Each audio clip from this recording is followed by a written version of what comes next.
We never know where life will lead us or what may hinder us along the way. But while every day can feel like one big question mark, it doesn't have to.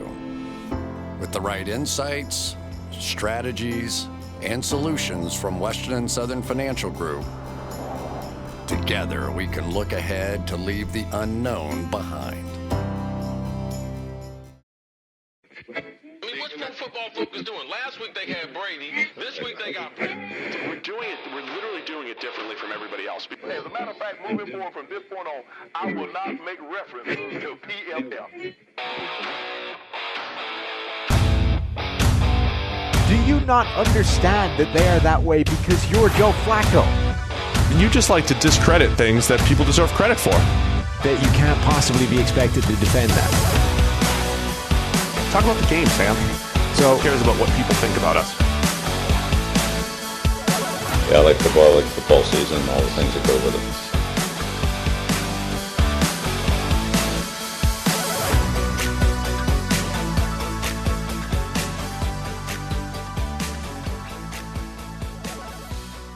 it. Welcome into the PFF NFL podcast. Steve Palazzolo here with Sam Monson, talking all things Week 10 in the NFL. But first, a note from our friends over at Monkey Knife Fight. We're all first-time depositors that put at least $20 into their account while using the promo code PFF will receive a free PFF Edge annual subscription. That's a $40 value for just $20, and you get the opportunity to turn that $20 into even more money playing daily fantasy and prop games at one of the fastest-growing fantasy sports sites in the country. It's Monkey Knife Fight. Go to Monkey Knife Fight, deposit your $20, use the promo code PFF, receive a free PFF Edge annual subscription. It's a no-brainer, $40 of value for $20 plus the opportunity to win even more. All right, Sam, let's get into all the action here in Week 10, starting with Thursday Night Football. How hard could it be in the AFC South, where it's tied once again? The Indianapolis Colts pull away from the Tennessee Titans. There was a point in this game we talked about how it was a pick'em. It was evenly matched. They had almost near identical PFF grades, but we're talking a block punt and a couple, quirky plays that skewed things a little bit. But the Colts pull off the win, and they'll be playing again in a few weeks for, the battle for the lead again in the AFC South. Yeah, and this was a huge game for them for exactly that. We've reached this point in the season where these divisional games are massive for the outcome of taking the division and seeding and those kinds of things. The Titans, if they'd won this game, had a 90% chance of clinching the division because of tiebreakers and taking the lead, etc. The Colts, by winning, put it back to almost a coin flip. I think there's a slight edge to Tennessee still, but this was a must. People talk about must wins all the time. This was as close as it gets to a must win for the Colts to actually have any shot of winning this division, and they did. And yeah, this is not a bad performance by them. One of those quirky games. We're really talking a couple plays change things between a block punt. A.J. Brown has a drop that probably goes for a 70-yard touchdown and saves my fantasy team. Everybody wants to know about that. But legitimately, you come out of the game and it's man, the Titans couldn't do anything offensively. And I don't think anything sums up the idea that the offense has as much to do with that as the defense, more, because A.J. Brown breaks free and should have had a 70-yard touchdown, but he drops it. And then all of a sudden, Ryan Tannehill's 15 completions, 140 yards, and it feels like a pedestrian outing. Right. Defense does a great job of slowing down the Titans. Right. Well, the Titans did a better job of slowing down the Titans. And it's just one play, but it was a huge factor early in the game. And, Phillip Rivers did a pretty nice job distributing the ball. Nyheim Hines goes off in the run game and as a receiver. The Colts are kind of rounding into shape as a team that, Michael Pittman making a ton of plays, the rookie possession-y type of receiver. I think the combination of Pittman and T.Y. Hilton and what Nyheim Hines adds and Mo Alley Cox, it reminds me of the Steelers a little bit now, where they're all starting to come together and they've got some guys to distribute the ball to. You know my favorite stat in this game is? What's that? So Roger Saffold gets hurt, misses some time, gets replaced by Jamil Douglas. If you add their pass blocking grades together, they were just over 10. Oh, gosh. 10.7 combined. Roger Saffold had a pass blocking grade of 3.6. Thanks to DeForest Buckner. Yes. And friends up front.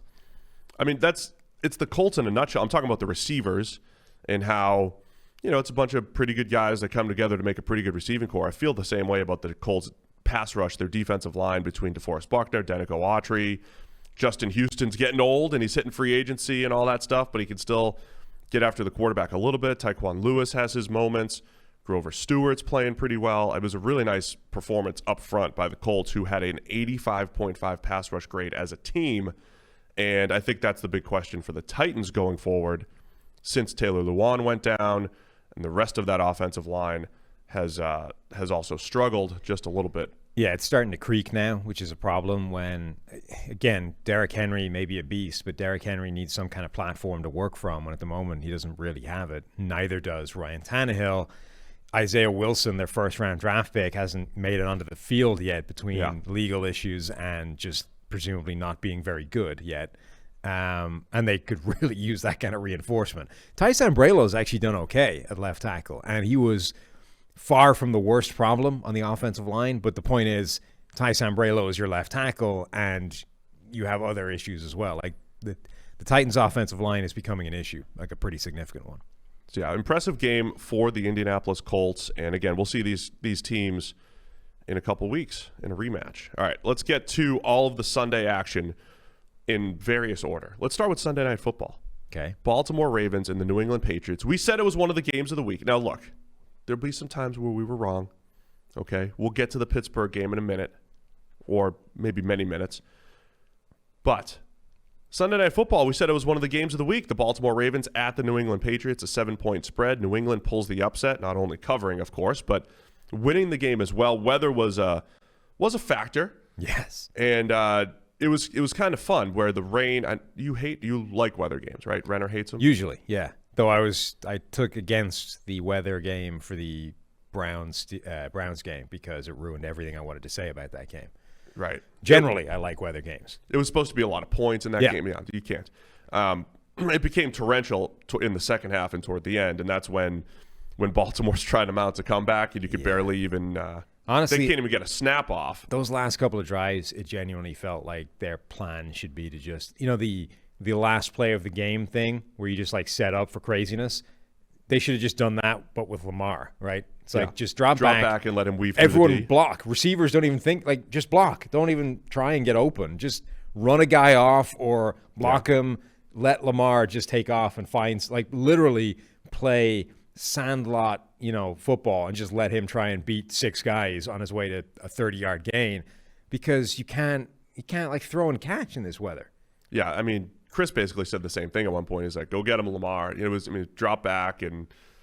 You saw, like, literally the last play of the game, they tried that ridiculous, lateral to the death thing, and they couldn't, like, one pass drop. Like, the weather was bad enough that you couldn't trust players to just pitch and catch. At which point, if you're trying to mount like a quick hitting comeback through the air, it's just not happening. Whereas Lamar in the rain is probably at least as, if not more, dangerous than he is in the dry.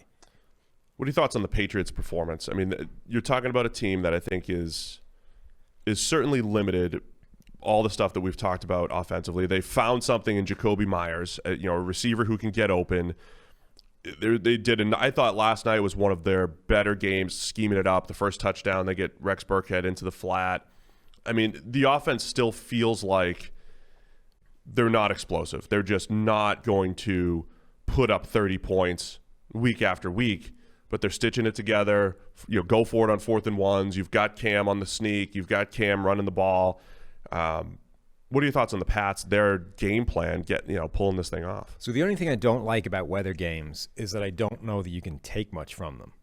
Like, I find them entertaining most of the time. I think they improve the game from a wild. You introduce. I disagree, man. You introduce an area of chaos to the game that I think makes it more entertaining. But I think that's a part of football is being able to adjust to that. It is, but they happen so infrequently that I don't know that you can take a huge amount from it. So this game, if you were evaluating what happened in this game, you would say that the Patriots are a match for Baltimore, and are better than we thought they were. They could right this thing a little bit down the stretch. The Ravens have some major problems. Blah blah blah. No, like the New Englanders better equipped to deal with crappy conditions than Baltimore were, and they won the game. I do think there's something to this idea that they're the only team that actually practices in shitty conditions. Like when it rains like that, the Patriots stay out and play. When it rains like that anywhere else, they go inside of the bubble because you can't get anything done in that kind of weather. I think that's probably significant in terms of how they perform in that kind of weather.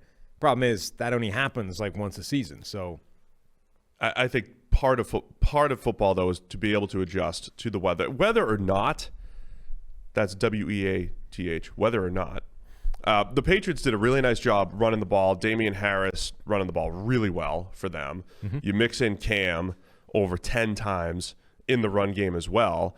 I mean, it's kind of your game plan of keeping the ball away. But I don't think that the Ravens are as scary as they were last year. They're not. The run game's not the same. The pass game's not the same. Lamar, turnover-worthy plays again. He throws one. He only had the one official interception. Throws one right to Devin McCourty. Again, the rain was a factor and all that stuff. But even before the rain was a huge factor, he has the interception before the half that he throws to J.C. Jackson, who continues to make plays. J.C. Jackson's becoming Xavier Howard, Marcus Peters-ish, where it's like he's making plays on the ball. He's creating turnovers, even though he'll get beat every now and again, right? Like his coverage numbers for his career are ludicrous. Yeah. They're not, like, his grade isn't as good as that because he's ridden a bit of luck in either direction. But his actual statistics are ridiculous. I mean, the other part of this whole thing is Jacoby Myers was the best passer in the game. Yeah. He throws up, it looked like a prayer, and then Rex Burkhead just runs right under it for the touchdown. That was a beauty. Former quarterback, as Chris highlighted a few times. Had a whole package of highlights and stuff. That was kind of impressive how they got that together as quickly as they did. NBC does a really good job of having all the stories ready. Again, I go back to when they had Brandon Ayuk, high jumper, and had some high school highlights after he leaped over somebody. Like, how do you have that thing ready to go? Well, this is why for them, like when you shift a game on Thursday, you're like, actually, you're covering somewhere else now. Like for another broadcast, it might not be a huge amount of issue, right? For NBC, where they're diving back into a guy's high school tape on the off chance that he attempts a pass in the NFL from the wide receiver position, that's an issue. That's also, that's how Belichick scouts too. He knows everybody that was a high school quarterback, both sides of the ball. He's like, I anticipate this guy's going to try a trick play against us. He was a high school quarterback. We know all this stuff. Cam Newton's calling him a magician, calling him, whatever he is, knowing what's going to happen in a game. I thought the Patriots did a really nice job. Both sides of the ball, slowed down the Ravens' rushing attack. And again, my biggest thing with the Ravens right now is Lamar as a passer. And I think part of the reason why this thing was closer is because Cam Newton doesn't have the stats this year. But the last few weeks, he is starting. It's a very controlled passing game. But he's taking better care of the ball. He's moving the chains. He's actually throwing the ball pretty well these last few weeks after he had quite the lull in weeks 3 through 7 or whatever it was. Yeah, just finding the one guy you have that can get open and actually relentlessly targeting him. It sounds ridiculous and stupid and too simple, but it's better than not doing that. You know what I mean? Like just identifying a guy that can actually separate. And targeting that guy buys you a significantly larger margin of error as the quarterback, and it's important. And that's what they've done recently. But again, I think there's a danger in getting too carried away with this result. Like we just saw this team barely crawl past the Jets. They didn't become the Super Bowl New England Patriots again because they played in crappy weather and the Ravens couldn't function. They're still not great. They're not. The Patriots, though, being 4-5 at this point, is, even though it didn't happen exactly as planned, it's kind of what the expectation should have been coming into the season, right? If you flip the game where they lost to the Broncos, right, beat the Broncos, lose to the Ravens, them being 4-5 at this point shouldn't be, based off what we saw just after week 1, shouldn't have been that big of a surprise. The biggest thing that they got break their way yesterday was Buffalo losing on a Hail Mary. Like, if the Bills had won that game, which they were... Why, you still think they have a shot at the division here? I mean, they have a shot, right? They're only, 3 games back? I mean, they have to go through the Dolphins, too. Sure. I mean, I'm not saying it's easy. For the first time in 20 years, you're not the favorite for the division. And given your situation at this point in the season, you might not even be second favorite. But it's not dead the way it was like a week ago. You got to win. You got an unexpected win, and the team at the top of the division got an unexpected loss. You're a lot closer this time than you were 7 days ago or a day ago. Are they missing something here? 4-5, right? I only see 6 games left. The talking out loud to myself here. It's a podcast. Nice. Rest of the schedule includes Texans next week. You still have to play. Oh, it's the Jets game that was missing from the schedule I was looking at. Still have to play. You got the Texans next week in Houston. Cardinals are a tough game in a couple weeks. Chargers are always a tough game, even though the Chargers can't win actual games. But the Rams in prime time, and then you have the Dolphins and Bills again. I mean, it's not an easy road for New England, given that most of those teams are better than them on paper. But I think they're close to that 8-8 type of record that we were looking at. But they're still alive. Yes, and it was an impressive game, and I thought it was one of the games of the week because I thought Belichick versus Lamar would be a nice matchup, and it was. And disappointing effort from the Ravens. Ravens also lose Jack Doyle to a pretty gruesome-looking knee injury. They were Nick Boyle. Nick Boyle. Yes, Jack Doyle, Nick Boyle. It rhymes. It does. Can we just edit that out? Yeah, it was tidy up. It's cool. Just kidding. Significant, though, because they were already one of the things people were talking about is the lack of tight ends. That they had these 3 tight end packages from a year ago that were such a hallmark of that offense. You ship off Hayden Hurst as a kind of cut bait deal. Now it's been Mark Andrews pretty much on his own already. Now you remove another option, it's literally Mark Andrews on his own. Now you actually have to use the wide receivers that we've been saying are A, not good enough, and B, not a design part of this offense. That completely changes the constituent parts of this offense and forces you to play in a different way that you probably don't want to do, or try and find tight end help from somewhere, which is not going to be easy. Yeah, and Boyle he's a good run blocker. I mean, there's a lot there.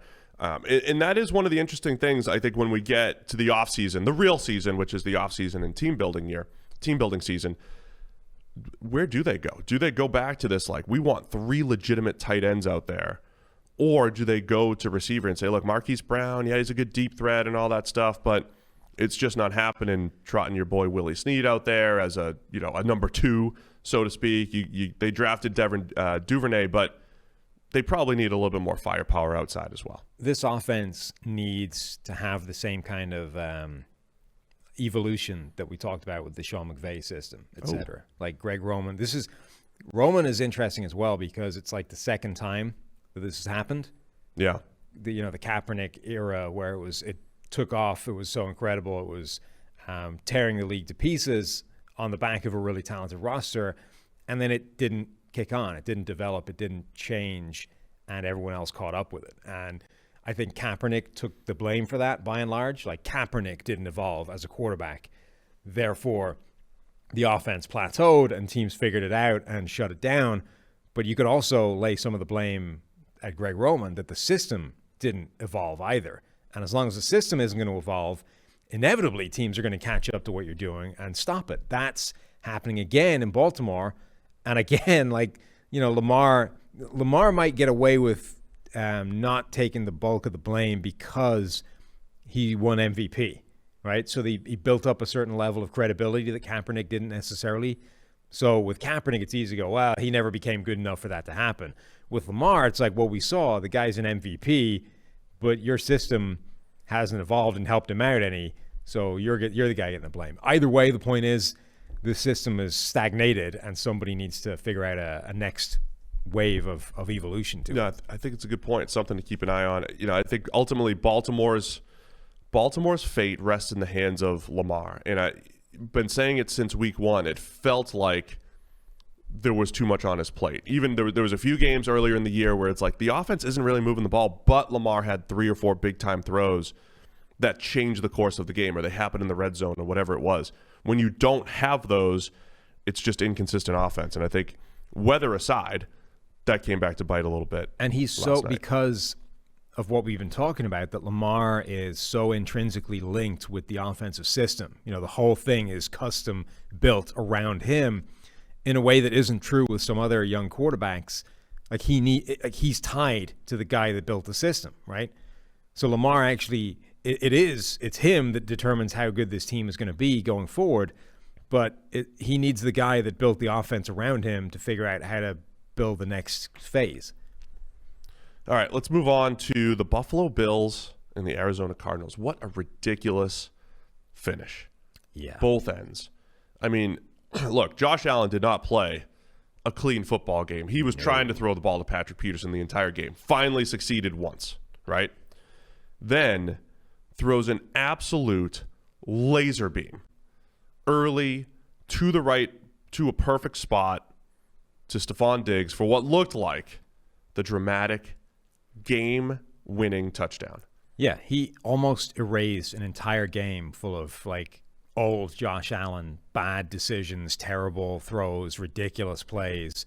One where he's like in the grass getting sacked, just blindly heaves the ball up in the air in the general direction of, I think, just like colored jerseys, right? These guys wear the same color as me. I'm just going to, could easily have been picked off. Ended up going for a catch for a couple of yards.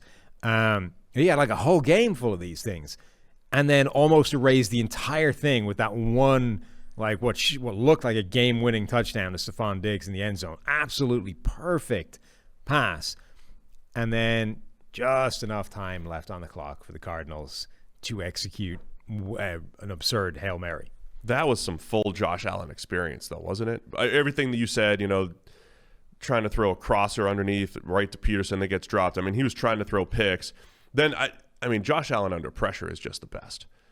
Like, how many other quarterbacks are like, hold on, I'm not going to actually try to throw it under pressure. I'm just going to try to stiff arm you for a little bit, hold you off, actually break the tackle, and then do something else. I mean, it's just, the whole thing is awesome. That was so much of the game. But he makes that incredible play. But the story of the game is the Hail Mary. Kyler Murray scrambling out in Aaron Rodgers-like fashion to create a little bit of room, puts it up. Let's not, we're PFF here. Let's not give credit where credit shouldn't be. It's not like pinpoint placement or anything like that led to the Hail Mary. That is Nuke Hopkins going up and making the play. But just, you gave him an opportunity, and Hopkins, man, what an incredible play. Yeah, it's a good play by Kyler Murray, right? Being able to put the ball into the end zone from the situation he was presented with is a good play. He got out of some problems, was running to his left, managed to reset, put the ball in the end zone in the general direction of Nuke Hopkins, right? It's not like he put it on Nuke Hopkins. He just put it in the end zone. Nuke was the guy that got there. So that's a reasonable play by Kyler Murray. But it's like an all-time great play by Nuke Hopkins. Like, that guy goes up in the middle of three different Buffalo defenders and gets 4 to 6 inches higher than any of those three guys to catch the ball cleanly with both hands and come down with it with those guys trying to rip it out. Insane. Also, like, somebody pointed this out on Twitter, like, we forget Nuke Hopkins is not, 6'4". Guy's 6'1". Like, he's an inch taller than Stephon Diggs. He feels like he's 6'4", doesn't he? And the way he plays. Being able to, again, going up and being 6 inches higher at the catch point than those guys right when the ball lands in your hands, when you are only 6'1", was, again, just another element of the ridiculous play. But it's that perfect kind of poster picture, right? It's the sea of hands, and Nukes are in the middle, just 6 inches higher than everybody else is coming down with that ball. It was an incredible play by him. I do still think that it was a bad play by the Buffalo defense. Like, how do you let that happen? 3 guys are going for that ball. Just do not let him catch it. You don't have to make a play on it yourself. Just don't let him catch it. If it costs you a that's still better than letting him catch the ball cleanly. Yeah. Again, so Kyler Murray makes the throw. Kyler Murray had an incredible run for a touchdown. That was fantastic, right? He does it again. 2 touchdowns on the ground. Right. The one on the keeper where he's just juking through it's awesome, right? He's become a run game cheat code. And the point I want to continue to make is he was inconsistent as a passer yesterday. He's missing more throws than you would like to see, but you make up for it with what you do on the ground. Please, I beg of you, just like last week, I begged, do not cite Patrick Mahomes having 25 touchdowns and 1 interception and say, there's your MVP candidate. And they did. Kyler Murray is not the MVP candidate because Nuke Hopkins is awesome. It did not put him in the MVP conversation because a Hail Mary prayer was answered. Kyler Murray has the same number of rushing touchdowns as the Tennessee Titans. Yeah, I know. Great. He's fantastic. He's also, it's not just that, though. His numbers this year are insane. Like, he's on pace to have maybe the best rushing season of a quarterback ever. He's also putting up pretty insane passing numbers. Like, his production this year is going to be absurd. No, I get it. I mean, he's been excellent, but I'm just saying, like, the MVP discussion isn't based off of Nuke Hopkins, bossing 3 Bills. It's not because of that play. Okay? That's it. All right. Just like Aaron Rodgers got all the credit for all those crazy Hail Marys that he pulled off. All right? QBs are not the guy on the Hail Mary. Anyway, impressive by the Cardinals. I mean, we're talking about a couple weeks ago pulling off the Seahawks game, in overtime. This game against the Bills, they had a crazy game against the Dolphins last week. The Cardinals are must-see TV every single week. They've also played 3 legitimate playoff teams the last 3 weeks as well. Yeah, and this was a game they should have won like well before the Hail Mary. Like, it was one of those ones where it took a miracle play to kind of get the right result, Yeah. Like Josh Allen alone made enough mistakes that the Cardinals should have been out of sight and had this game fairly comfortably won. Because Josh Allen is Josh Allen, he ends up coming back and almost pulling the whole thing out of the fire again at the death. And then Arizona had to answer with a miracle of their own. But like this game should have been Arizona's pretty comfortably. And the only thing really that prevented that from happening is Cole Beasley for a stretch turned into Superman. Like, absurd one-handed catch on the sideline, puts Patrick Peterson in an absolute blender for his touchdown over the middle. And I mean, you can do this with most great cornerbacks ever, but Patrick Peterson has a special level of low-light reel against players like Cole Beasley, like small, shifty, quick slot receivers. Emmanuel Sanders put him on the ground last year, I believe it was. Right. I mean, there's Doug Baldwin has like one of the best ever where he just destroys the guy. I think Tyler Lockett has him with one as well. Like, you could put together like a 6 or so play low-light reel where Patrick Peterson looks like you trying to cover NFL receivers. Whoa. And to his credit, or in his defense, rather, is probably a more accurate description. I don't know what the hell he's doing in the slot trying to cover Cole Beasley in the first place. Oh, right. Absolutely. But that style of receiver has just traditionally wrecked him. And it's unfortunate because, he's a better player than that, but those particular plays look ugly. I mean, that's something to keep an eye on going forward, too, because Tyler Lockett had that monster game against them, and Beasley was unstoppable for a period yesterday, as you said. They have Patrick Peterson and Dre Kirkpatrick, who also had his own interception that Allen gifted him.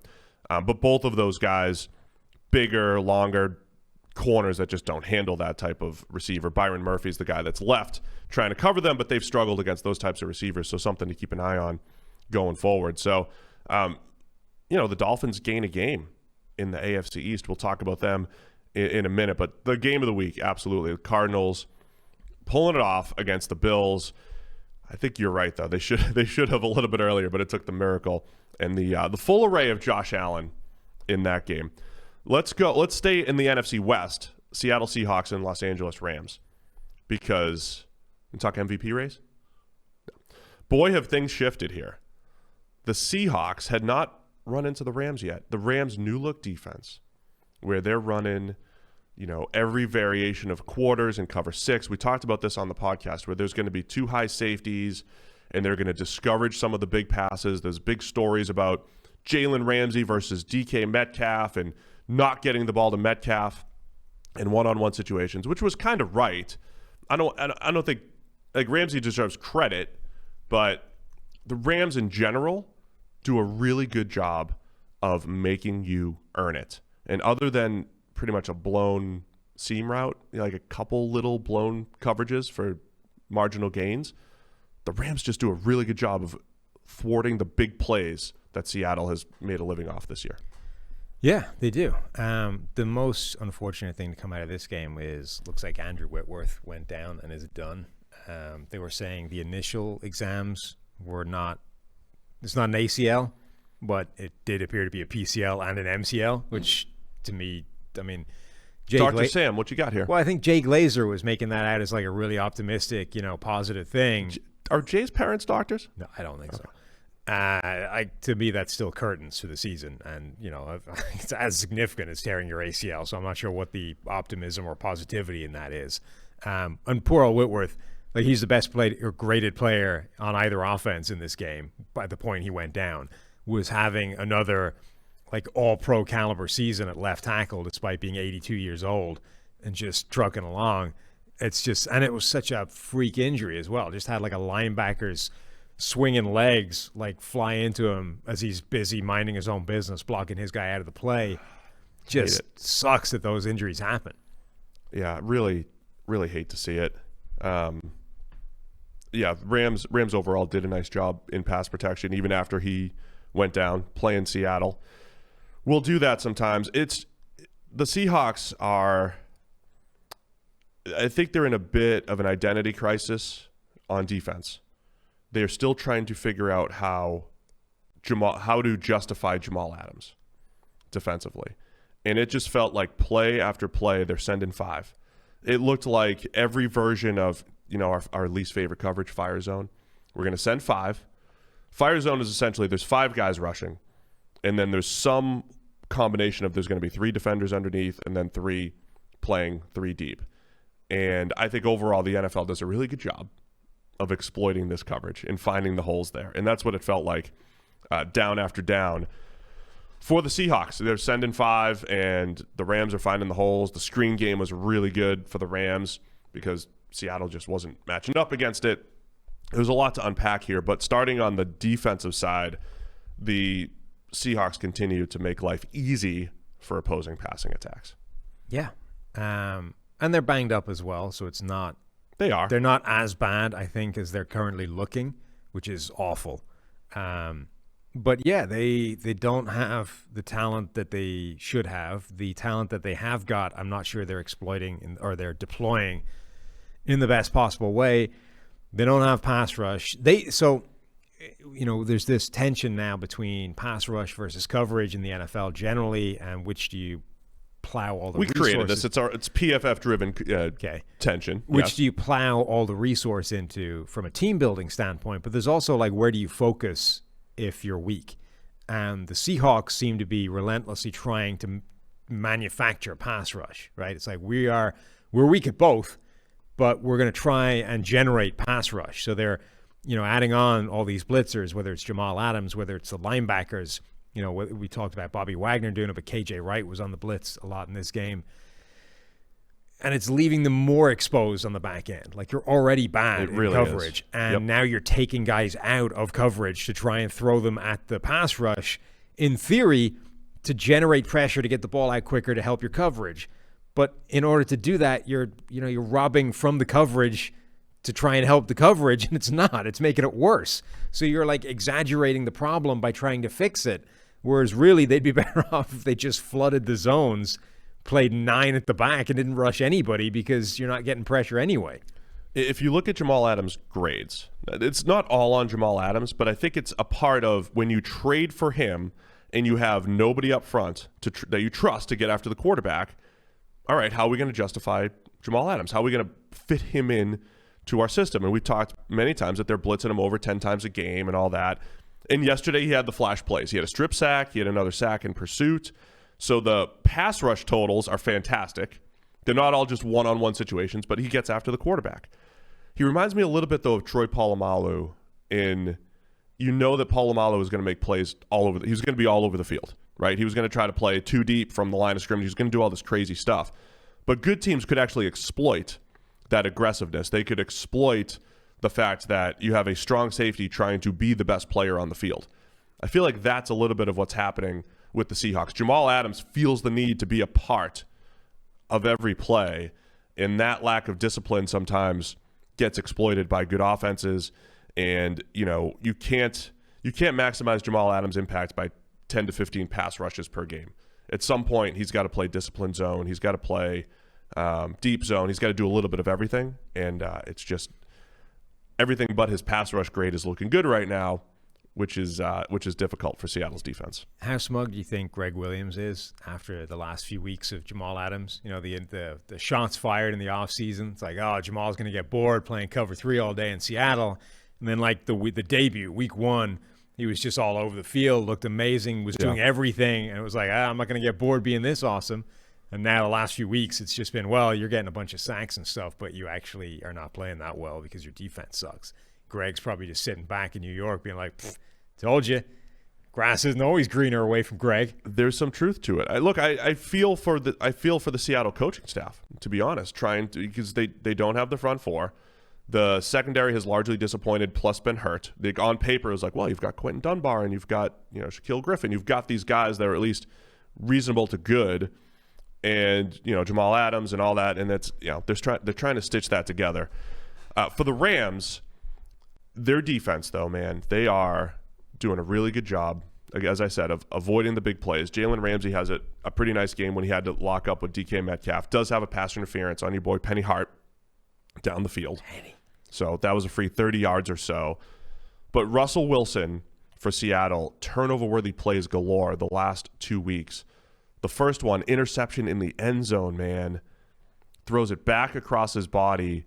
It's one of those, like, when you're hot, it's like that's him shooting like a fadeaway three from like 10 yards beyond the arc, just trying to do stuff that doesn't need to be done, and it came back to bite him. It's also it's like the second one in a couple of weeks where I don't think the decision is necessarily terrible, but the execution was bad. Like, it's the second one where he's just floated the ball in there, and when you put that much air under it, you're giving defenders a chance to make a play on it. Like, he had that one in the end zone a couple of weeks ago where, again, he just tried to drop it in to a running back. Buda Baker, yeah. Right, and it's like when you put that much air under the ball, somebody's got a shot to get to it. Like, I think there was a throw to be made is what I'm saying, but not that way. There was, because Darius Williams, who picked it off, and this is where the Rams are really good. I watched them pretty closely going through the film here. They do a really good job of understanding route concepts and understanding because when you play zone, right, you're going to discourage one route, but then they also know where the next one's coming from. They also know where the other guy is, so to speak. So you see a lot of plays on film from the Rams where their underneath defenders do a really good job of taking away, say, a 10-yard route, but then breaking on the ball in the flat underneath them, right? So Darius Williams has two verticals there.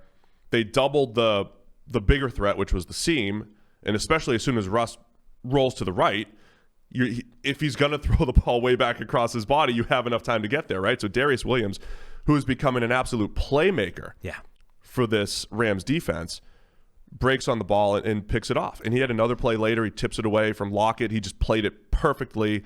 He let Lockett behind him knowing he had safety help, but he played it perfectly, tips it away. Williams is making a ton of plays. This season, in single coverage, Darius Williams has allowed a third of the passes thrown his way to be caught. That's crazy. For a passer rating of 36.9. Incredible. Yeah, so he had this interception. He had the other one where he broke on the ball. Russ tried to throw a deep out or short out to Greg Olsen. Williams breaks on it. One of the plays that kind of sealed the game for the Rams defense. So Jalen Ramsey is going to get all the publicity today because he did match up with DK Metcalf probably about 10, 12, 15 times where they had some one-on-one matchups, a lot of go routes, Ramsey playing a little off coverage and just staying on top of the route, which sounds simple, looks simple, honestly, when he does it, but when you realize that, DK gets behind the defense a couple times per game, pretty impressive. DK had one opportunity on a deep ball. They just couldn't connect, hit off his fingertips. He broke away late from Ramsey with a little arm bar, but the big play threat just wasn't there. And Wilson just made too many mistakes in this one. Yeah, James Bradbury is the only cornerback with a higher grade this season in single coverage than Darius Williams does. It's ahead of Xavier Howard, ahead of Jair Alexander, ahead of a lot of the people you would expect to be up there, but he's second in the NFL. Like he's benefiting. I mean, we talked before about how Troy Hill's a really useful corner if he doesn't have to match up with a DK Metcalf, and that's what Jalen Ramsey does, and that's what he allows you to do. Troy gets bumped inside a nickel this season because Darius Williams gets given that job. Turns out Williams is like even better than Troy Hill was at doing that, at that role. Two guys that the college grading, PFF college grading really liked. And again, I think that's where that seems to manifest itself best.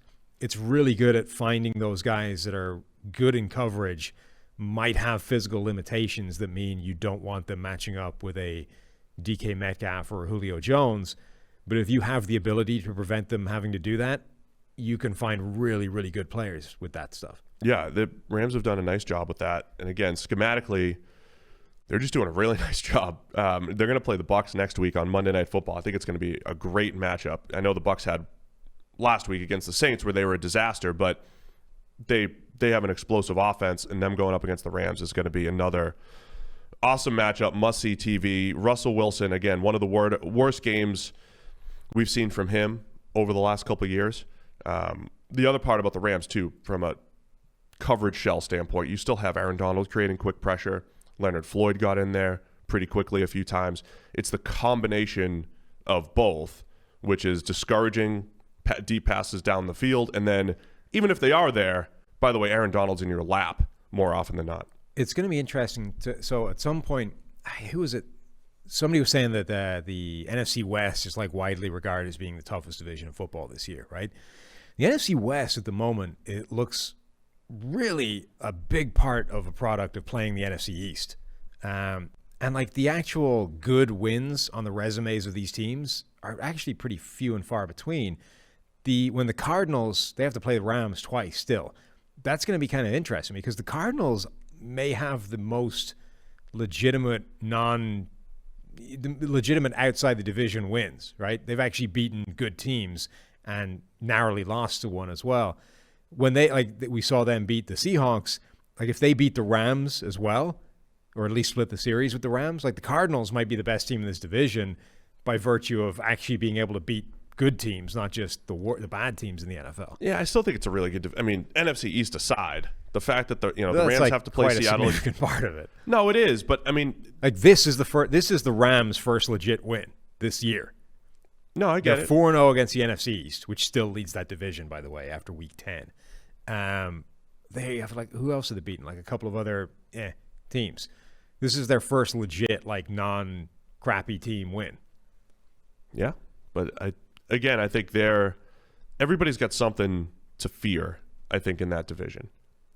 You've got Russell Wilson with the Seahawks. You have Kyle Shanahan when he's got healthy players with the 49ers. You have the Rams defense and the Cardinals offense with Kyler. I mean, they all have something that in a given week, like Kyler in that offense against the Rams defense is going to be fantastic, right? I mean, that there's a lot of good football, I think, still to be played in the NFC West. Let's get through the rest of the slate here. We'll go a little quicker through some of these games, Sam. But the Jacksonville Jaguars played their hearts out in Green Bay against the Packers. Yeah. There's a point where it just feels like, all right, you've made it this far, Jags. Good work. It's going to be tough. Like when Jake Luton, he had 2 comeback opportunities, and neither one felt like they had a chance. Yeah, it was closer than I expected it to be, but ultimately went the way I said it was going to, which is there's a lot of things working in Jacksonville's favor in this game. The Packers are missing a lot of guys in the secondary. They got run the hell over a couple of weeks ago by Minnesota.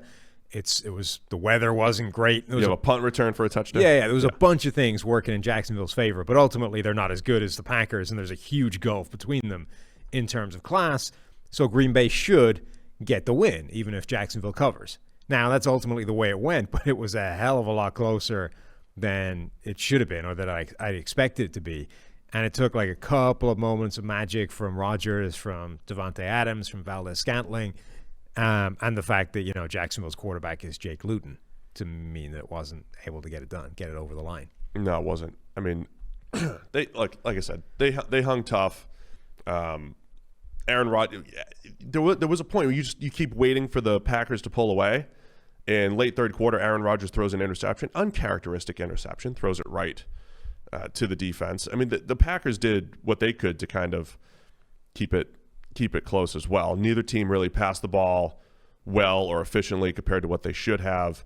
But yeah, ultimately, you're just a little limited with Jake Luton at the helm.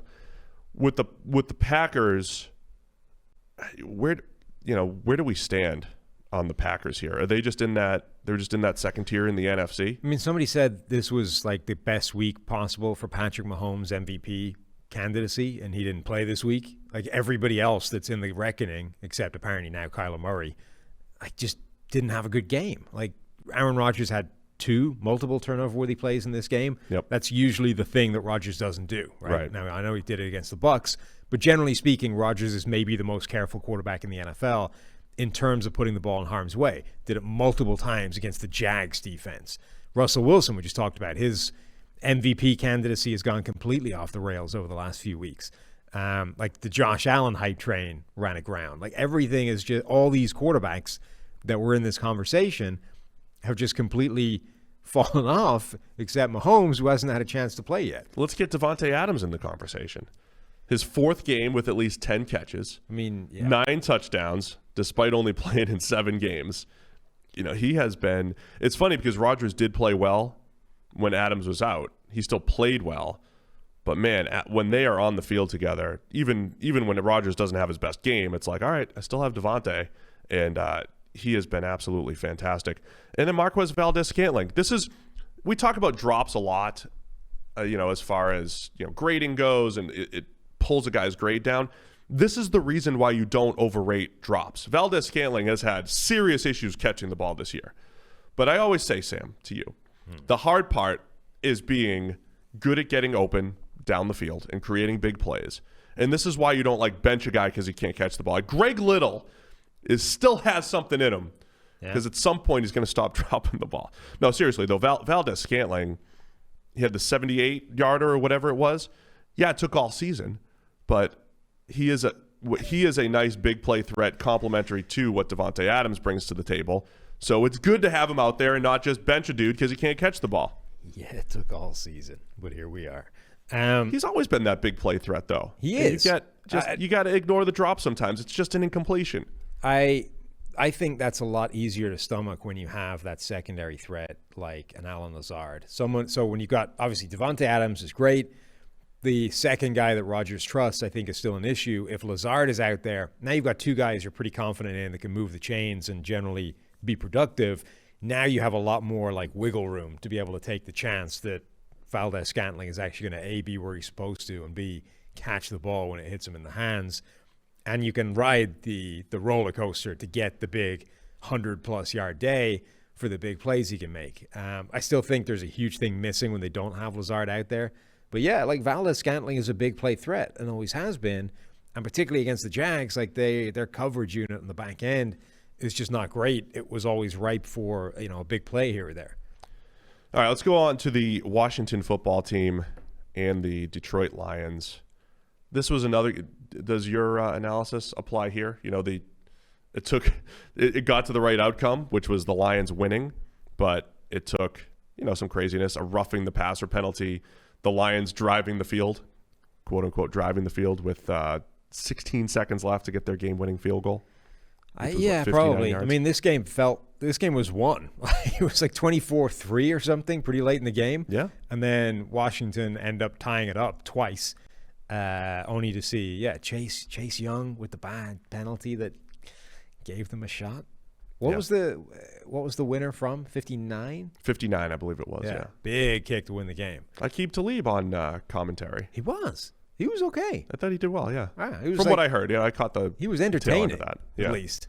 It was a different vibe. It was a lot of it was almost podcasty. Yeah. I'm just gonna hang out and talk about football and what I see, and it was cool. It was different viewpoint there, which was great. It's amazing how locked into the thing, the standard that some people are though.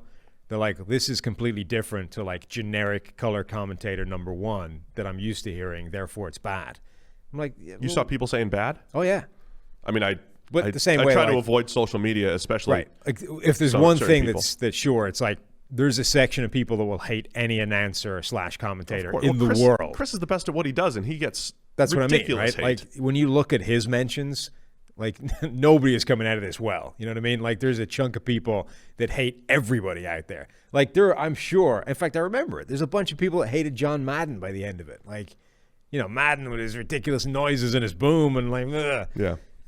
Anyway, my point is there were some people that hated on Aqib Talib because it's just different to what you're used to hearing. But frankly, we have every other game on a week. I can hear the generic guy in 10 other games. I'm all for hearing something slightly different. For the football team, Alex Smith drops back 63 times. 390 yards. He was for a guy that didn't have a leg a year ago. What was he officially? 63 dropbacks, but 38 for 55 for 390. A few big-time throws in there. He didn't turn it over this week. What a fascinating stat line because he had no touchdowns, no interceptions, only a couple drops. Yeah, I mean, at least the football team, when they had to play from behind, they don't feel like a team that has explosive playmakers, but you've got J.D. McKissick getting 15 targets, which is hilarious too. It's such a why is he? They have Antonio Gibson, who was a receiver in college, like is designed for that. I don't know. They got Gibson running the ball a little bit more. I don't know why they're not using Gibson more. But like earlier in the season, there were plays where they split Gibson out wide, specifically to use that skill set. Why have they decided that, okay, you can do that? You have an unusually well-suited history to do that, and yet we're gonna load up J.D. McKissick instead. I'll tell you what. I know the football team has to get a quarterback, so you're going to be sitting there in the first round next year, likely, unless they win the division. Yes.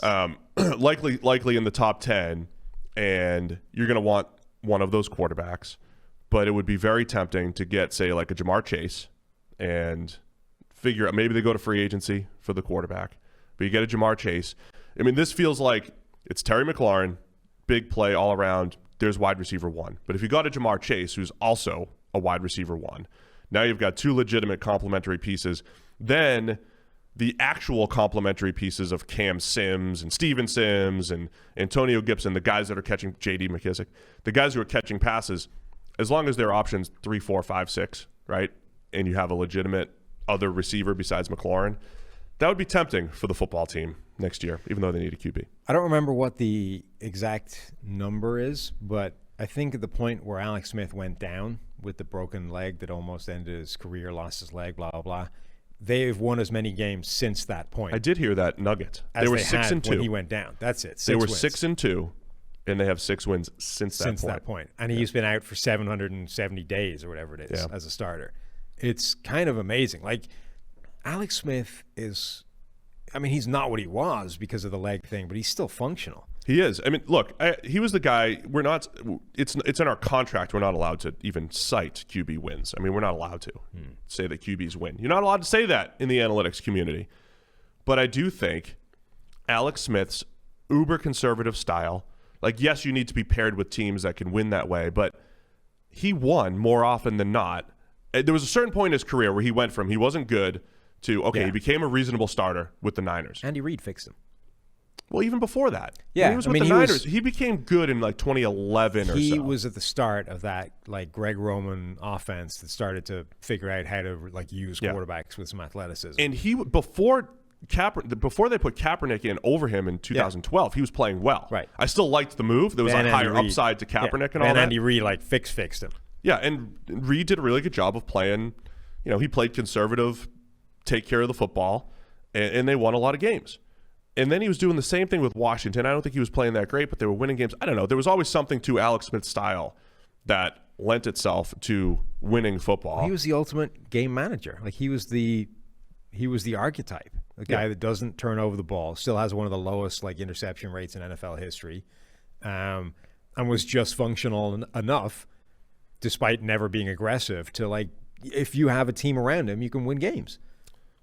Big game for DeAndre Swift for the Lions.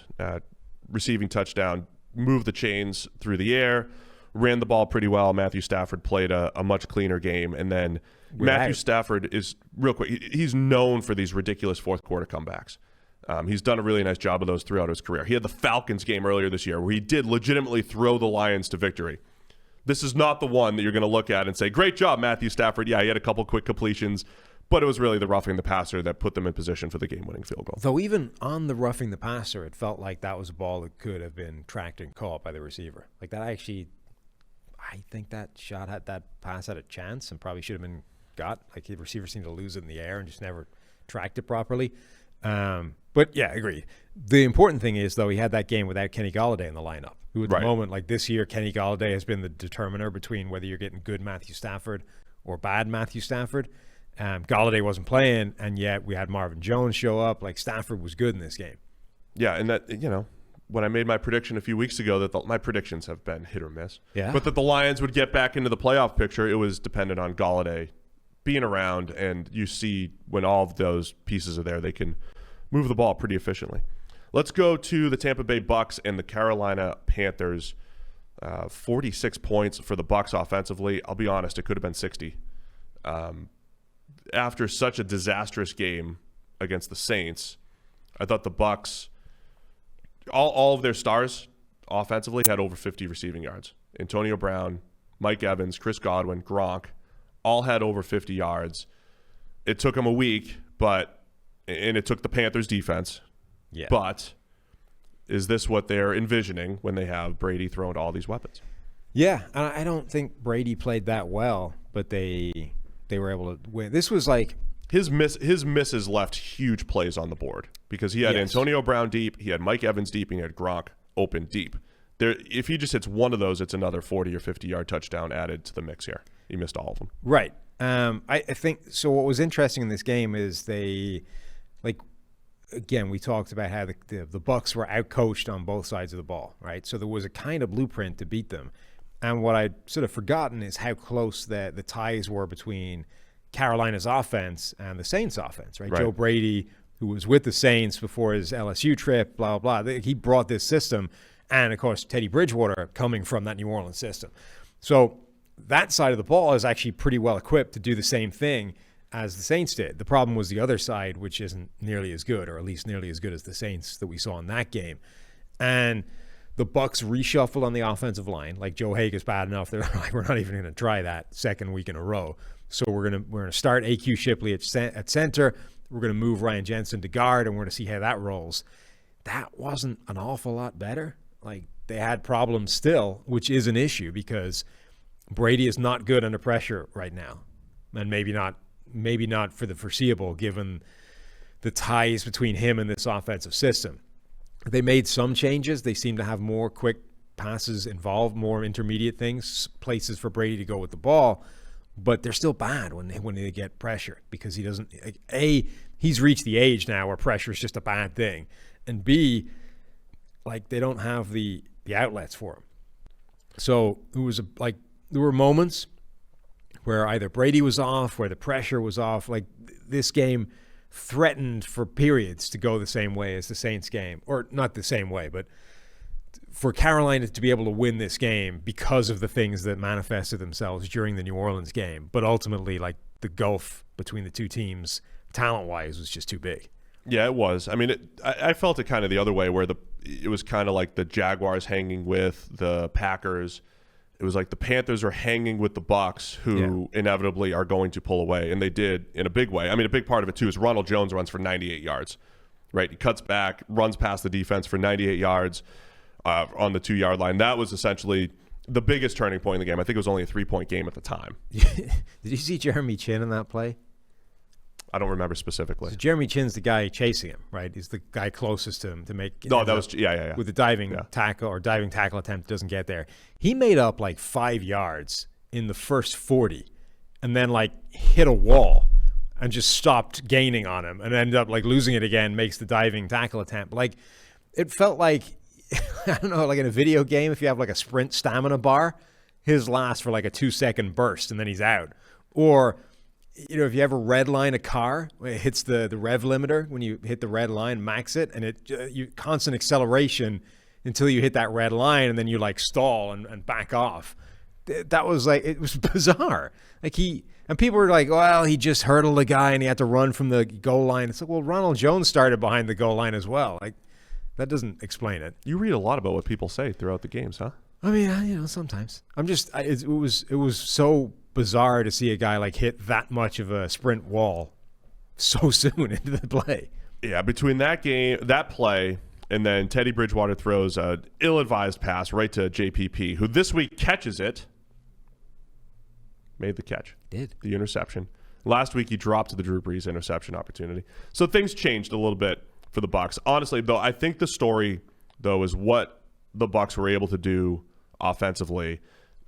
Mike Evans had the most targets. He got his hand on a couple other passes that he could have caught, including other passes in the end zone. His touchdown was crazy.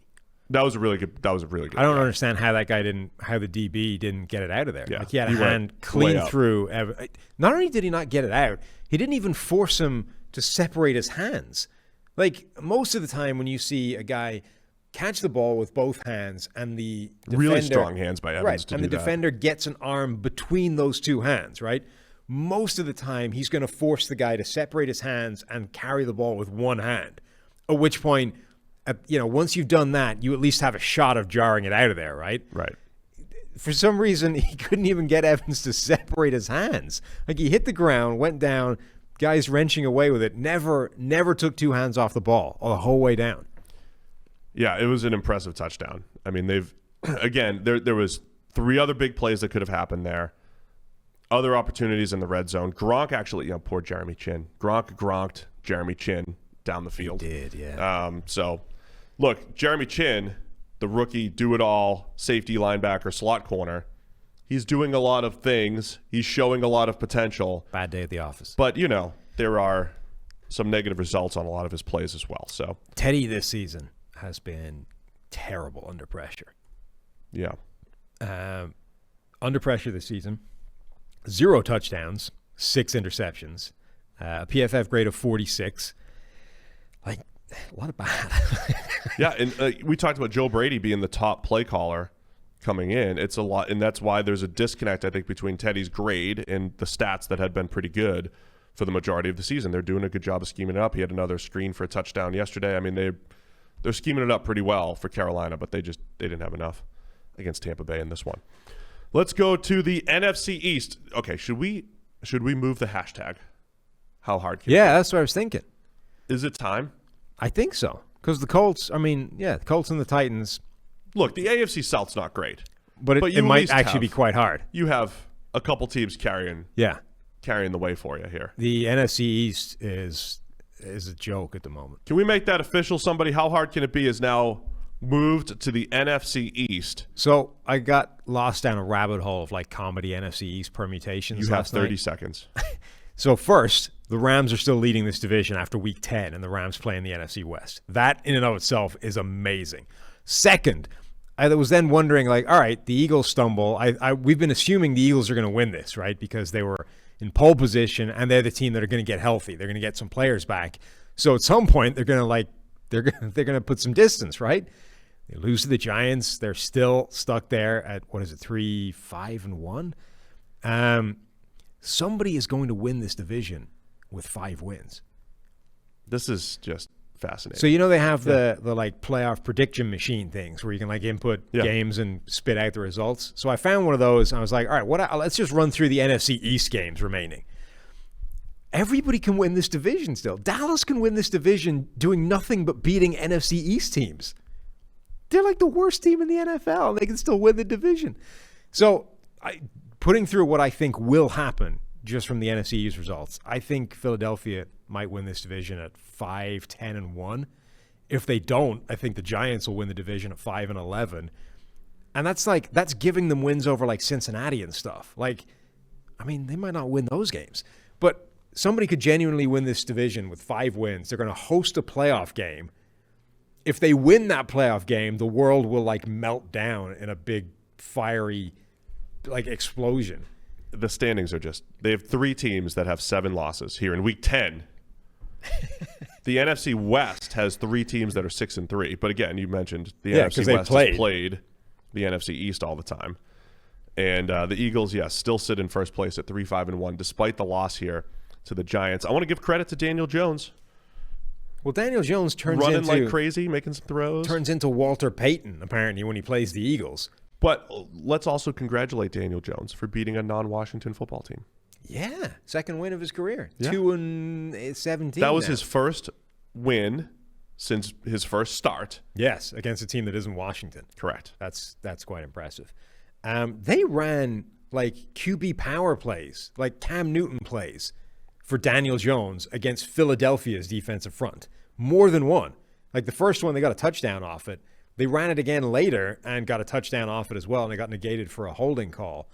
But like, okay, Daniel Jones is like, he's the classic sneaky athletic quarterback who's actually athletic, but but he's not sneaky athletic. He's real athletic, yeah. Right, but he's not Cam Newton athletic. Like, you don't design QB power plays for Daniel Jones, except apparently the Giants do.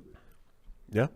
This was the game where Daniel Jones, the big-time throws were there. He's always been capable. He's willing to pull the trigger on those passes. He was zipping it in there in between linebackers and safeties. Deep passes were up and away from coverage. He did a really nice job in this game. Jones has played far better than the stats would indicate. And even this stat line, no touchdowns, right? It's not going to show up very well from a passer rating standpoint as far as like the rest of the league. I mean, it was good. I mean, but it's not like he put up a 140 passer rating or anything like that. But it was a really good game. Plus, what he was able to do on the ground, as you mentioned, this was impressive by Jones. Yeah, you could make the case with Dak Prescott injured that Jones is like fairly comfortably the best quarterback in this division at the moment. Over Alex Smith. Yep. Whoever the Cowboys are trotting out there. Yep. Or Carson Wentz. Yep. I mean, Jones has definitely outplayed Carson Wentz this year. Yeah, that's for sure. Wentz didn't turn it over, which was nice, or no turnover-worthy plays. So that was a step in the right direction. You know the way people talk about special teams coordinators as being like the best place to source head coaches from, right? Because they have to deal with everybody in the team, not just offense, defense. They're more well-suited to sort of the overarching viewpoint that a head coach needs to have, as opposed to coordinators that are dialed in on one side of the ball. Joe Judge's legacy at the moment appears to be largely like screwing around on fourth down between like running the punt team on late and running the offense back on and that kind of stuff. Yeah. It's a weird like thing to bolt yourself to as here's the edge I'm going to bring to this. Honestly, though, like those are things I would do all the time. I would do all the 4th and 1, try to drop teams offside. I mean, Seattle actually did it right the other day. He's not even like, he's just like running a team on late. It's like, what are you learn that doing? Learn that from Belichick. Look at those Giants keeping hope alive. Let's go to the Houston Texans and the Cleveland Browns. It was hailing and lightning and windy, and it was 10-7.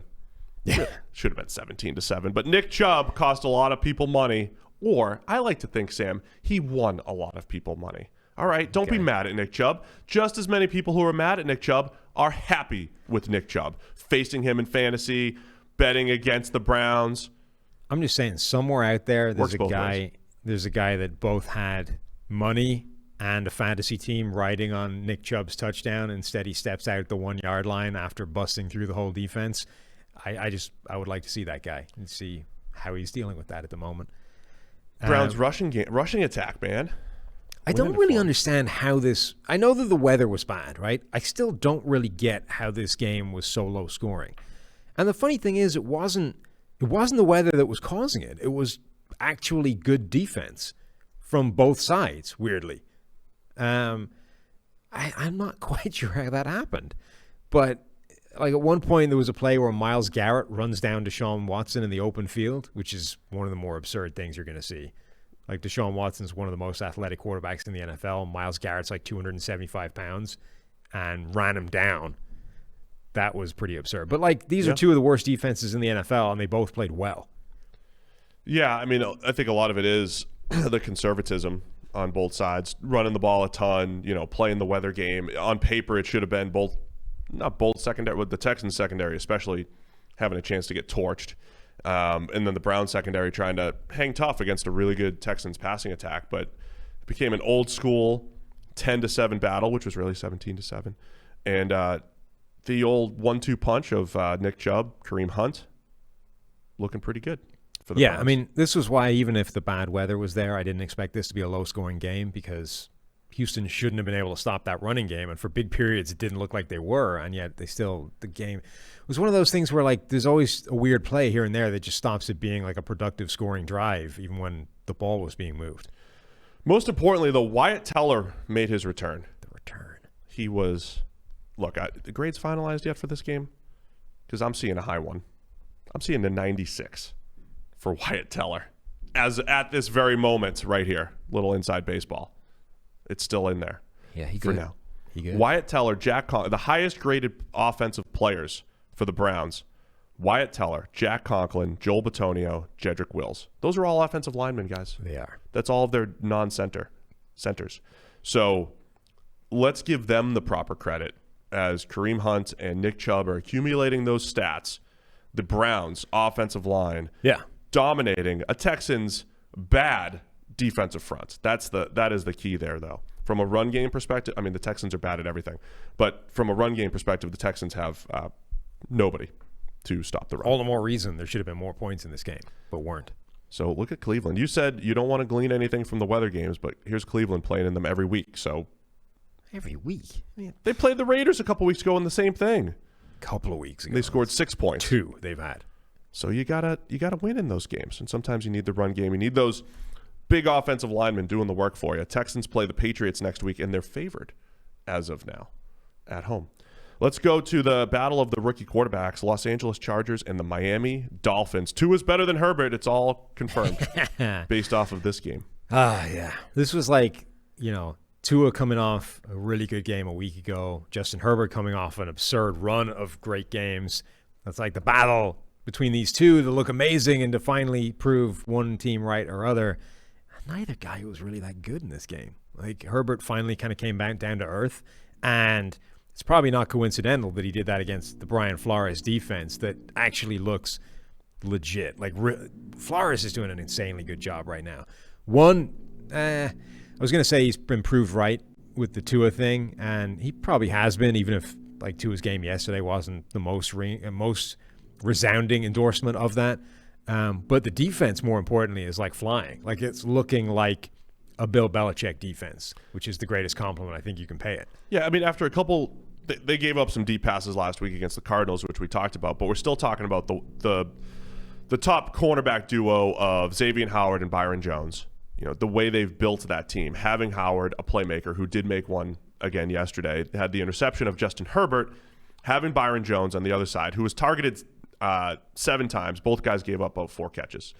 4 catches for 7 targets. Similar stat line, but having both of those guys just is a great baseline from a team building standpoint. Adding Byron Jones to complement Xavier Howard was a great start, and then they are scheming it up better. They're not just playing press man, they're mixing it up, and they did a really nice job. I thought from a Herbert standpoint, this was a game that definitely highlighted a lot of his negatives coming out of Oregon. He was missing passes where his feet weren't set, got a little bit sloppy, and just he had a wide open touchdown in the end zone that he overthrew. This was just a high percentage of misses from Herbert. And if you're looking at this and saying, Tua's stats were great, he played a fantastic game, pass rating of 107, 2 touchdowns, no interceptions, yada, yada, yada. He had the cleanest turnover-worthy play you are ever going to see that ended up not just not being caught by the defense, but ended up as a catch and a big first down conversion on 1st and 15. Is that going to make my luckiest pass of the week? Yes, absolutely. He threw the ball directly to a linebacker. Kenneth Murray, actually, it went through his hands, like straight through. There's a beautiful replay of it from directly behind Tua. He just threw it to the linebacker, and the linebacker doesn't close his hands in time, goes clean through, and ends up as a first down catch for Miami. He knew what he was doing. Right? Like, that is the cleanest version of those things. It is a play that should have been picked off and instead wasn't at all, so his stats look a lot better than they should have been. The Dolphins' offensive line deserves a little bit of credit across the board. It's been playing better recently. Now, look, I think the Dolphins are doing a good job. We've mentioned before, Tua getting rid of the ball. They're rolling him out. A little RPO action. He has a lot of quick-hitting stuff right off of play action, but he didn't get hit in this game, or at least didn't have a hit allowed by a Dolphins offensive player. Moving the pocket stuff is huge for them right now. Yeah. Like, if nothing else. So I think it's true that Tua is not going to get rid of the ball as quickly as Fitzpatrick overall, but they are moving the pocket with him more than at least they felt like they could with Fitzpatrick. Whether that's right or not doesn't really matter. The point is they believe that they can move the pocket and move the quarterback more with Tua there, which it's just easier for an offensive line. Plus half-field read stuff for Tua, that helps him get rid of the ball quicker. I mean, there's a lot. But like the biggest issue heading with that switch was like that offensive line is kind of still crappy, and you're potentially exposing a quarterback to that. But if you mitigate that by making everybody's life easier with those rolling him out stuff, it means that the biggest concern with that switch is not really valid anymore. The Dolphins are now 6-3. Buffalo 7-3. They haven't had a bye yet. Dolphins have had a bye, obviously. So they're half game behind the Bills. The Bills' point differential is +7, and they're 7-3. Which on the surface, the way you would analyze that and say, here's a team that probably should be, 4-4 or 5-5. Sorry. But they're 7-3. So there's some sort of luck. There's late game magic, even though the opposite just happened to them yesterday. The Dolphins have a point differential of 69. How about the Dolphins have an incredible point differential, and they're 6-3. Are the Dolphins really going to make a move here in the AFC East? The thing that would go against that is the Rams game, Tua's debut. It's like, well, the special teams and the defense aren't going to keep making plays for him and scoring touchdowns. They have. The next 2 games, the special teams or the defense or both have made like massive plays for Tua and the Dolphins. That is still something that's just not going to sustain itself. Now, apparently it did for more games than I was expecting it to, but like that's not going to last down the stretch. Like at some point, the defense is not going to make all those turnovers, and special teams isn't going to keep making huge plays that swing the game. So you're going to need the offense to be good. You're going to need Tua to like be at the best of his ability, and you're probably going to need Josh Allen to stay inconsistent. So just looking ahead here, the 6-3 Dolphins play the Broncos, the Jets, and the Bengals over the next 3 weeks. We could be looking at a 9-3 Dolphins team that then has to go and play for the last 4 games. The Chiefs at home, Patriots at home, at the Raiders, and then at the Bills last game of the season. We could be talking 9-3 Dolphins going into the last quarter of the season against 4, I guess, potential playoff teams. The Patriots are still in the mix. The Raiders are obviously in the mix. The Chiefs are awesome, and the Bills are battling them for the division. So it's going to be a nice little second half of the season for the Dolphins. Exciting. And at the very least, with that run coming up, they should put the Bills under pressure heading into those last few games. Like even if they can't get it done, they should be, if not having overtaken them, then like breathing down their neck running into those tough games. All right, 3 more games on the slate. Let's go 49ers at the New Orleans Saints. The big story here, Drew Brees comes out after the first half, took an absolute huge hit from Contavious Street. They called it roughing the passer. I thought that was a little sketchy. That was ridiculous. That was completely one of those based off the result. Like if somebody did that to Cam Newton, Cam probably doesn't get that hurt. Yeah. Right? And he bounces back up and it's like nice sack. They called it the body weight one as well, right? Like, but he was he was to the side. He actually did turn. He literally didn't land with his body weight on him. He just drove him into the ground. Look, I'm going to say quarterbacks, I do think quarterbacks control their injuries far more than than people think. They think it's just Cam big and Big Ben's big and Andrew Luck's big, therefore they're okay. But quarterbacks control the hits that they take. Drew Brees is generally awesome at making sure he doesn't take big hits. This one, he stepped into it. He just took a huge hit. I mean, it happens every now and again, but he's usually really good at avoiding these. If you're saying that is a roughing the passer penalty, what you are saying is that there is a line beyond which you can't hit a quarterback harder than that. Because that's what this penalty was. This was you hit the quarterback too hard, so we're penalizing you.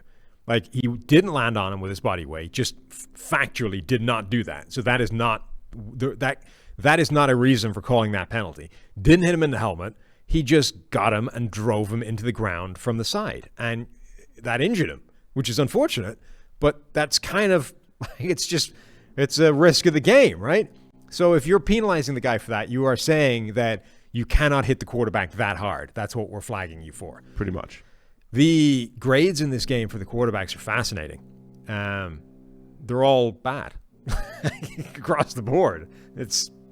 I'm not sure I've seen that many quarterbacks take snaps and all of them not played that well. Well, so Brees was, before he got hurt, he was missing throws left and right. Yeah. I mean, he was missing slants and he was off before.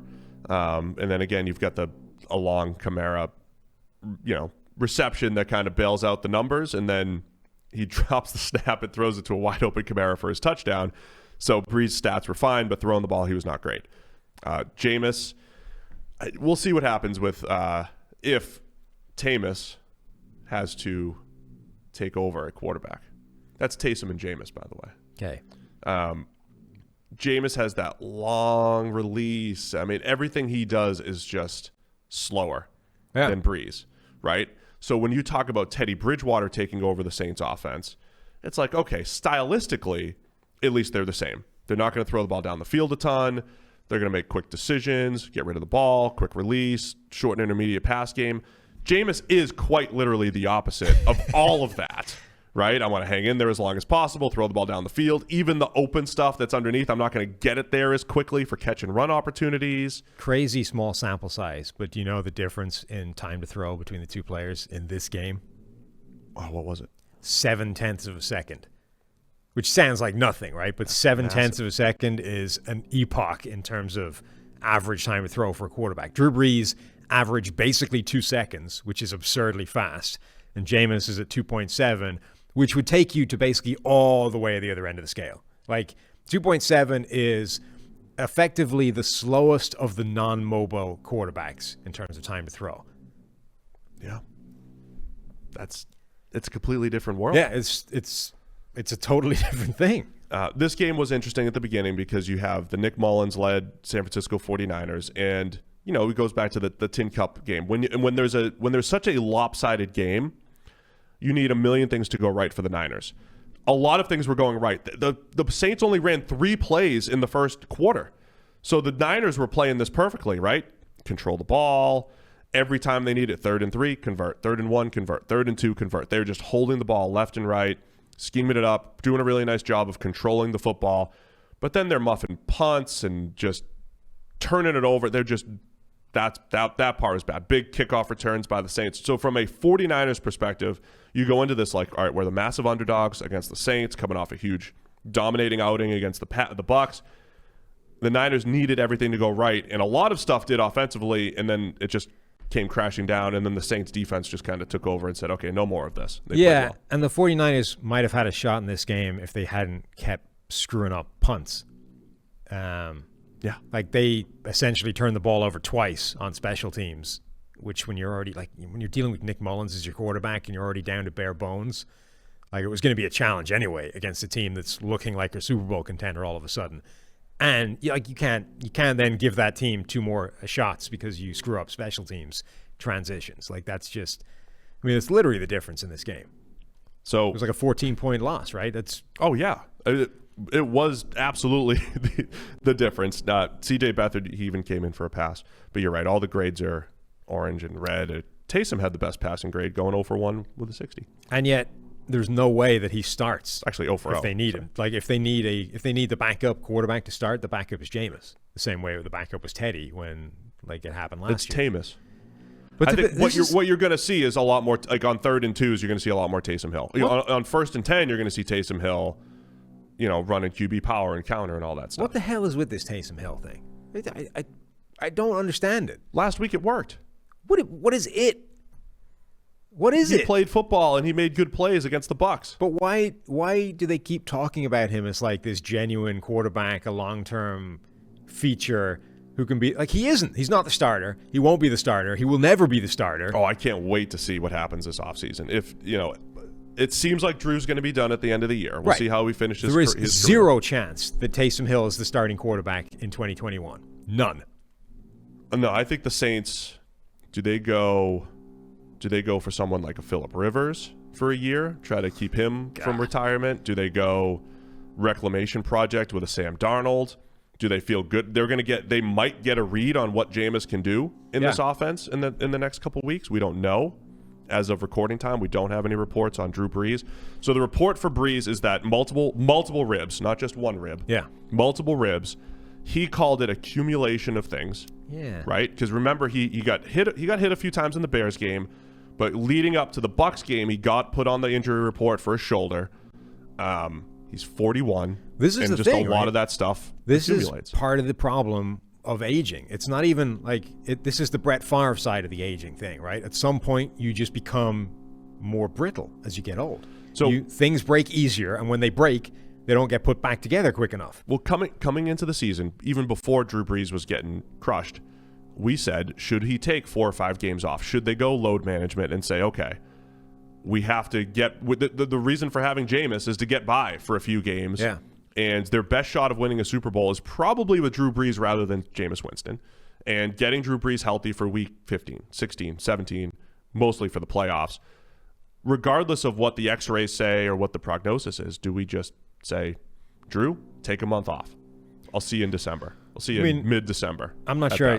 I'm not sure I'd just give him a month off, but I would say this is definitely an opportunity to rest him for a period. Now, the problem with that is that resting him last year didn't do anything. He came back and his arm was still a noodle, so it's not like you staved off the decline. Yeah, I'm not saying he's going to add 5 miles an hour or anything. No, but even you're going to at least have him in one piece. Yeah, but last year and the year before that, it was the arm fell off late in the year. But last year you could be like, well, he sat down for 5 games this year. Maybe we'll push it 5 games down the line. Only that didn't happen at all. It fell off at like the same time. And then this year it didn't even fall off. It just started off having fallen. But yeah, I mean, there's no reason to rush him back with a Jameis Winston. That's what having Jameis Winston does for you, is buy you the luxury of not having to rush Drew Brees back off the hospital bed. Their next 4 weeks, the Saints have the Falcons, the Broncos, the Falcons, and the Eagles. Yeah, give Jameis 4 starts. And then they play the Chiefs. Yeah. Right? So, by the way, the Chiefs play some. They still play. The Chiefs still have to play the Saints, the Bucs. We mentioned the Dolphins. The Chiefs have some fun games coming up in the second half here. But you could easily see the Saints just saying, "All right, we'll see you December 20th against the Chiefs." That's assuming it's not like a season-ending injury or anything. I don't think it is. He got hurt and then stayed in the game for a little bit. But he said it wasn't a pain thing. It was my body couldn't do it.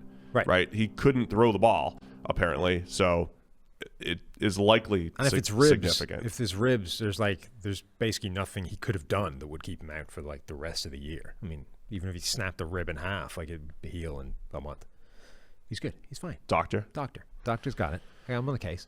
All right, I've been waiting all podcast for this one. The Cincinnati Bengals and the Pittsburgh Steelers at Old Takes Exposed. Imagine if you'd come into this game saying that the Bengals are going to win. That would be embarrassing. That would be awkward. Listen. Who would have done that? Listen, it was on a whim in the middle of the podcast, and I said, this is going to be it. The Bengals are going to win. Look, I was wrong by a lot. Yeah. I was really wrong. Well, if you're going to be wrong, you might as well go all the way. They're unblowoutable. Wrong. Yeah. They're going to pull off beat the Steelers. Wrong. Yeah. Franchise defining. Wrong. Burrow. Good. Wrong. Everything was wrong. Yeah. Everything was wrong. Uh-huh. That's as wrong as you can be in a game. At Old Takes Exposed, please advise. Steve said something wrong. Please tell everyone. Tell everyone I was wrong. Steelers, they're all up in my mentions right now. They're all up on my Twitter account. I don't care, though. I don't care. Okay. I don't care. All right. Big Ben still didn't play that great, but had really good stats. Tell everybody about it. Well, I mean, he threw the ball directly to Jesse Bates. That didn't count because Bates dropped it. Look, yeah. The Steelers, by the way, they played this game as if they follow at PFF and saw my take. Yeah. They're playing the Bengals, who, they should be able to run all over and all that stuff. I mean, they hardly even tried to run the ball until it was very late in the game. They were just chucking it left and right. Even when the game was in hand, they were chucking it all over the place trying to make a point. Cincinnati had like one healthy cornerback. Yeah. Not only is the Bengals defense already pretty bad and well set up to like make a team look good, the opposing offense that is, they also ran out of cornerbacks. They had like one healthy corner coming into this game. Like this, if you couldn't look good in this game, it would say some pretty concerning things about your future. I didn't know that when I made the prediction, or I didn't actually consider that when I made the prediction. All right. No excuses. I'm just saying that like wrong. This is not if you're an angry Steelers fan, and there's a lot of them out there, right, feeling disrespected because they're 9-0.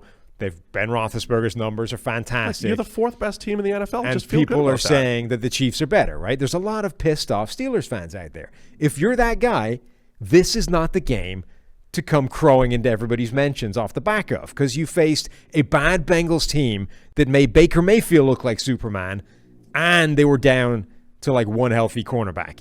Like, it's just not. If you couldn't put up this kind of performance against that team, that would be concerning. The fact that you did is like an as expected.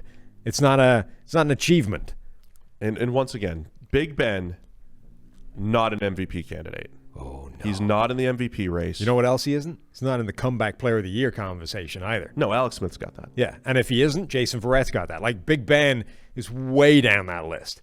I will say, though, the bottom line is I think the Steelers are dangerous because Ben, even in a game where it was like every time he missed a throw, he just comes back and he ended up making one. It was like miss and hit and miss, and that's how they ended up moving the ball, which is fine. I mean, that was more old school Ben Roethlisberger rather than just underneath, spread the ball around.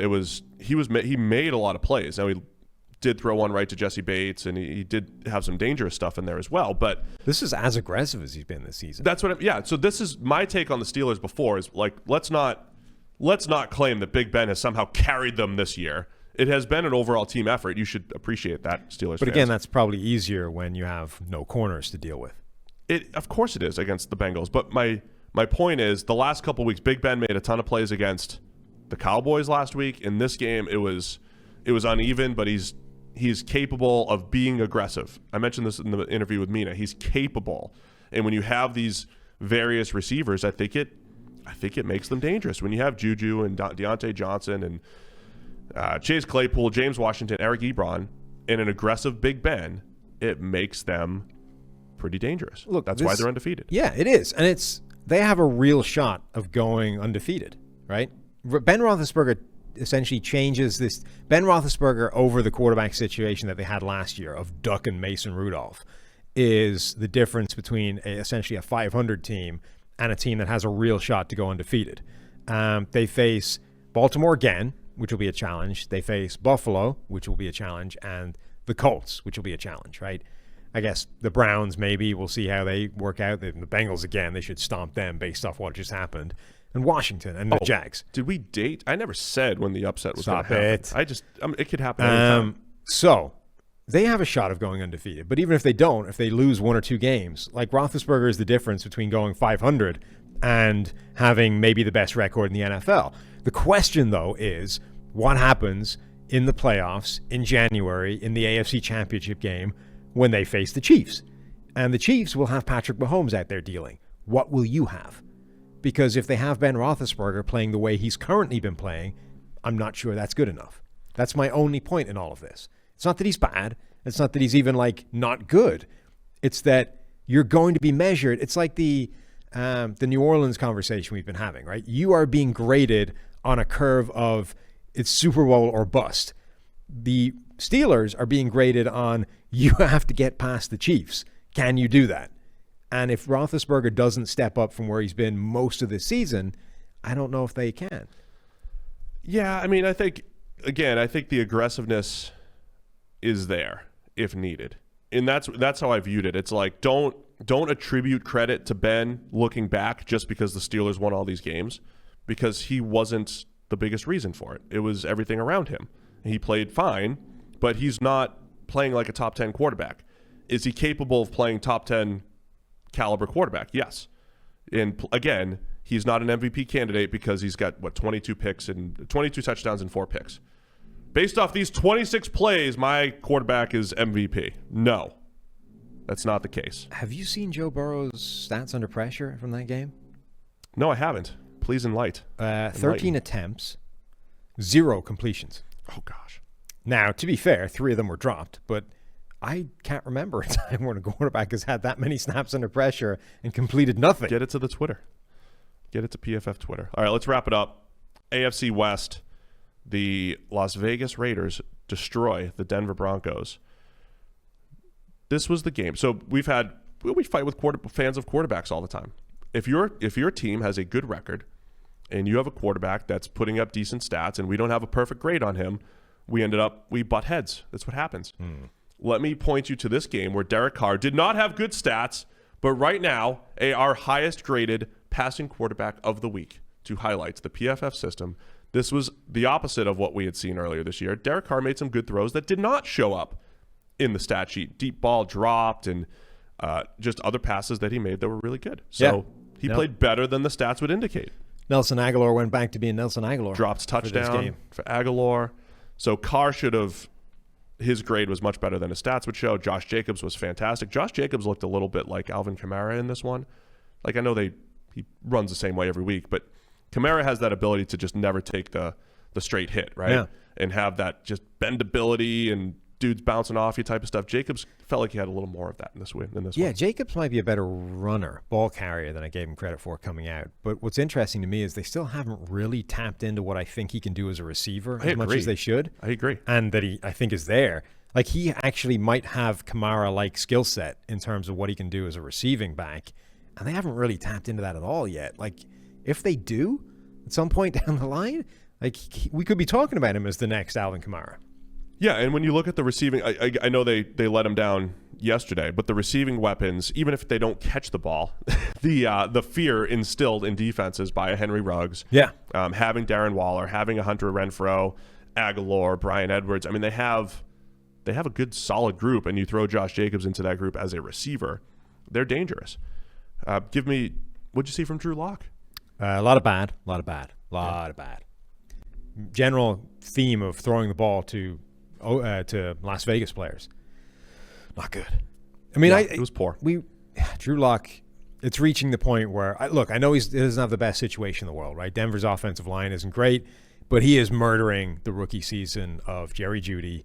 He is reaching the point now where you're like, I haven't seen an awful lot to suggest that we can go forward with Drew Lock. Like, as bad as his situation is, it's not worse than the situation that Joe Burrow has been in all season. It's not worse than the situation that Justin Herbert has been in all season.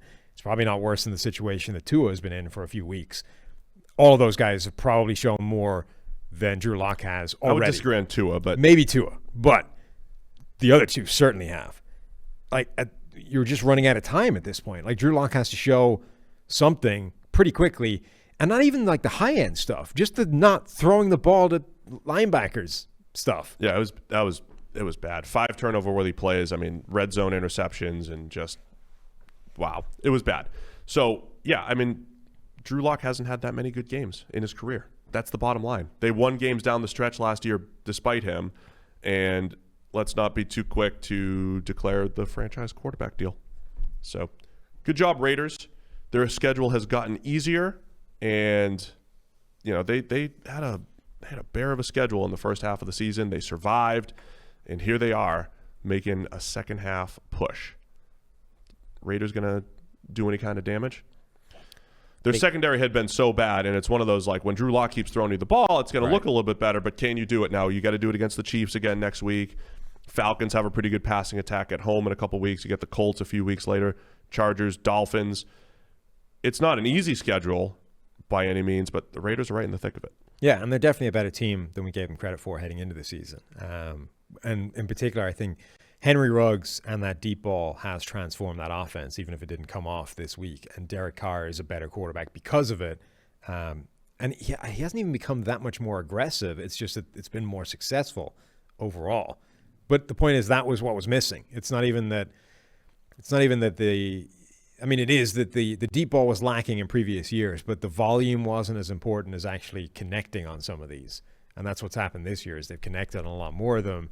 And now the threat is there every play, which is the important thing, right? Even if you're not hitting more of them than you did, or dramatically more of them, or attempting more of them, you're scaring teams more with them, which transforms how they play you the other 55 snaps of the game. They host the Chiefs on Sunday Night Football. Remember, they beat the Chiefs. They only lost for Kansas City this year when Derek Carr threw for over 200 yards down the field on deep passes. So we'll see if they remain aggressive next week. So that'll do it, man.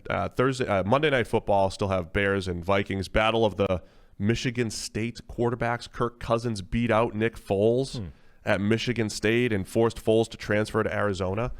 So if you won the quarterback battle in college, it automatically means you're going to win in the NFL. So look for the Vikings to win with Cousins.